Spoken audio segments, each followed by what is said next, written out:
Occupational Therapist, Pinnacle Blooms Network, Gurunana College Center, Vijayawada. Today I am here to discuss about nut and bolt toy.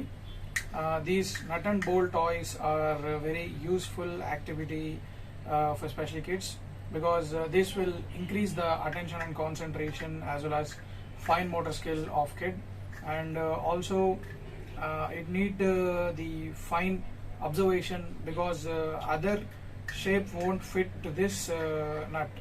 Only this particular shape will be fitted to this nut.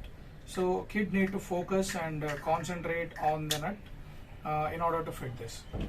And this will also increase precision and prehension grip for kids.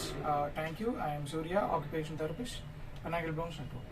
Pinnacle Blooms Network ప్రపంచ వ్యాప్తంగా speech delay, autism spectrum disorder, cognitive developmental, psychological రుగ్మతలతో బాధపడుతున్న దాదాపు 80 కోట్ల మంది పిల్లలు మరియు పెద్దల జీవిత ప్రమాణాలు మెరుగయ్యే విధంగా దశాబ్దాల రీసెర్చ్ తో కూడినటువంటి అత్యంత ప్రభావవంతమైన speech therapy, occupational therapy, behavioural therapy, psychological counselling, child development మరియు రీహాబిలిటేషన్ సర్వీసులు అందిస్తున్న ఏకైక స్పెషల్ ఎడ్యు హెల్త్ కేర్ సంస్థ పినాకిల్ బ్లూమ్స్ నెట్వర్క్. ప్రపంచంలోనే మొట్టమొదటిసారి మిరాకిల్ అనే పేటెంటెడ్ టెక్నాలజీ సహాయంతో అత్యంత పారదర్శక థెరపీ సర్వీసులను అందిస్తున్న ఏకైక సంస్థ పినాకిల్ బ్లూమ్స్ నెట్వర్క్. 100 మందికి పైగా నిష్ణాతులైన థెరపిస్టులతో మీ మరియు మీ పిల్లల బంగారు భవిష్యత్తు కొరకు పాటుపడుతున్న సంస్థ పినాకిల్ బ్లూమ్స్ నెట్వర్క్. భారత ప్రభుత్వ ప్రతిష్టాత్మక స్టార్టప్ ఇండియా అవార్డు పొందిన Bharat health care private limited యొక్క అనుబంధ సంస్థ.